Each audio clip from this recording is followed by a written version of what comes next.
Magandang buhay, kasorpresa! Kamusta po tayong lahat? At handa na po ba ang lahat na magbabahay? So ayan mga kasorpresa ko, ngayong araw na to ay narito po tayo sa Barangay Balaong, San Miguel, Bulacan, na kung saan ay itinatayo ang ating Pasinaya Homes, ang isa sa pinakamurang house and lot sa Pilipinas. Yes mga kasorpresa, dahil si Pasinaya Homes ay wala pong down payment at wala pong equity. 10,000 lang po ang ating magiging cash out. Para po yan sa inyong processing fee, reservation fee, at included na din po dyan ang inyong electric and water installation. Nakameral ko ka na, may sarili ka pang metro ng tubig. At ngayong araw na to mga kasorpresa, meron po akong mga buyers na ready to reserve. At dito lamang kami nagkakilala sa social media, kaya gusto ko pong magpasalamat sa lahat po ng aking mga buyers. At paano nga ba makaka-avail ng ating Pasinaya Homes dito po sa San Miguel, Bulacan? Kailangan lang po kasorpresa, kayo po ay 2 years pag-ibig member, company employed po kayo, minimum wage earner, OFW, approved po kayo dito.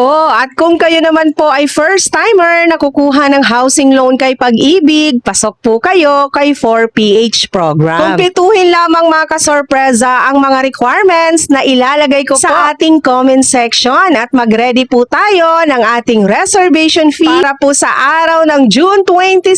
Araw po yan ng Sabado ay sabay-sabay nating lalakbayin kung saan ang inyong pangarap na tahanan ay maisa sa katuparan natin. Kaya sa lahat po ng pagod ng mangupahan, tutuldukan na natin yan kung kayo po ay 2 years Pag-ibig member, company employed at minimum wage earner, OFW. Sa susunod na taon mga kasorpresa, may sariling bahay at lupa ka na. Kaya ano pang inaantay mo? Abay, mag-comment na! Maraming salamat! Tayo po, baro po. Yun po. At saka sa salary po, ayan, nakadepende naman po sa